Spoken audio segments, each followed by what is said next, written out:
You're listening to a community story from Be My Eyes. My name is John Gardiner, and I would like to thank Be My Eyes for the opportunity of sharing my experience with the excellent service they provide for blind and partially sighted people. I am a blind person with the eye condition retinitis pigmentosa, and I was brought up in Birmingham in the UK. My first signs of having poor sight was night blindness. However, I did go to a mainstream school.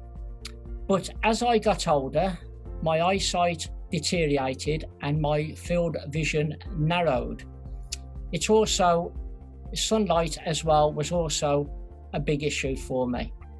So I was starting to have trouble when I went to work, and I worked in a factory.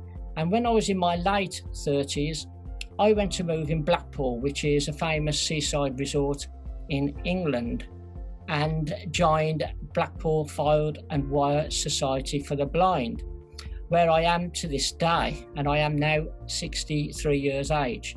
And my job entails talking newspapers, where local volunteers come into the studio, read from local magazines, and we send it out in a format to our blind listeners all over the UK. I first found out about Be My Eyes approximately 3 years ago.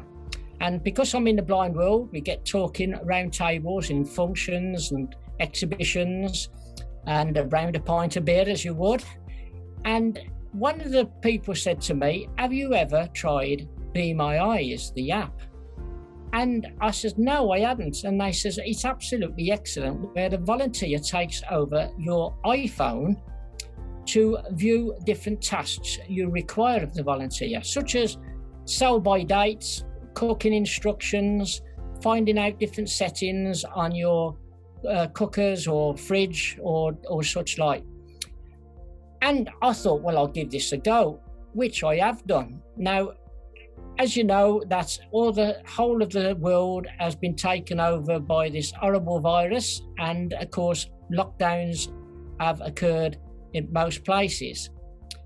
And as I live alone, I live in a flat. Obviously I couldn't have sighted people coming into my flat to help me with day-to-day tasks. And last year, unfortunately, late November, my best friend, who also was visually impaired, for 30 years, I was his best friend, and he had a funeral service.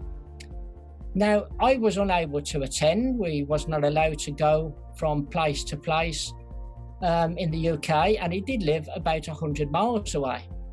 So I was desperate to actually listen to his service. So whilst I was at work, I had my iPhone, and one of my colleagues said to me, "John, would you like us to set it up for you?"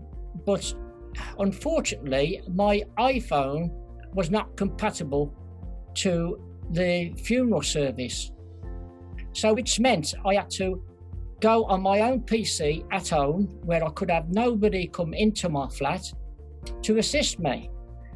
And it was not a very visually impaired friendly website. And I was struggling to navigate around the website and even find where I had to log in. Now, the service was 11 o'clock in the morning, and it was about 20 to 11, and I thought of Be My Eyes.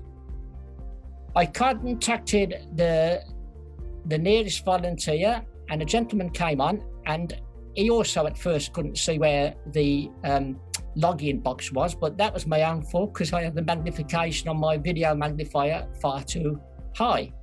However, I minimized it, and then he located where I had to put my login. I also then had to put the numbers in, which I did do, and then we got into the funeral service with about 4 minutes to go. I found out later that when I did contact the funeral service, that if I would have had to pay for a copy of that funeral service, it would have cost me about £65. So it saved me a lot of money that day, so I was very pleased, and I was delighted with the service Be My Eyes supplied for me that day, and continue to do so. I am in touch with a lot of blind people, as I mentioned earlier, and I have told them of all the different ideas that they would like to have Be My Eyes. Some of them says they also like the additional side of it, where you've got professional help as well, and that seems to be very popular as well.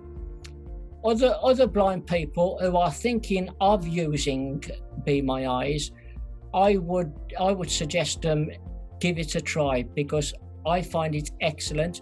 Don't get nervous when speaking to somebody who you don't know. The volunteers who I've used every time have been absolutely excellent. And I also had a humorous lady as well, because I wanted to see the settings on my fridge freezer. I just bought a new fridge freezer, and I said to the lady, after she told me the sell-by dates on a few products, I says, could you tell me what the setting is in the fridge freezer? I'll take you into the fridge freezer. And she said to me, she says, well, just give me a minute while I put my coat on, which I found quite humorous, really. So you can have a laugh, but be aware that be as brief as you possibly can. And I'd like to give a message to the volunteers themselves, is that when people have asked me, what is it like being blind? Well, it's tough. It's very tough. And we do need help. And the more help we need, life is far more easier and better to cope with life. And when volunteers are willing to give up their time to help you with some of the simplest tasks, and that it helps so much. So I reach out for other blind people to give them a try. I find using the Be My Eyes gives you independence, because as I live alone in a flat, and of course with the lockdown what we're currently having, I don't need to knock on other people's doors, next door volunteers to come and help and assist me. And of course, because they can't come in my building and all that, I'm finding that I'm having to use Be My Eyes more and more, which I really enjoy. And I've got to know some of the volunteers, and as I said, they are very, very helpful. And it gives you that independence, which is so important with people with sight problem. And again, I'm always in your debt regarding the funeral service of my good friend, because without that, I would have actually wasn't able to listen to the service, and I enjoyed it that much. And it was something I will certainly use again. And it gives me extra scope to think of all the different other things Be My Eyes would be able to do for you, other than, as I said earlier, about the basic tasks, such as, which are very important, is the sell-by dates and the looking for settings and reading cooking instructions. Thank you for listening to this community story from Be My Eyes. You can share your story too. Send it to mystory@bemyeyes.com. Be sure to subscribe to our YouTube channel, download our app, or visit bemyeyes.com/community-stories for more.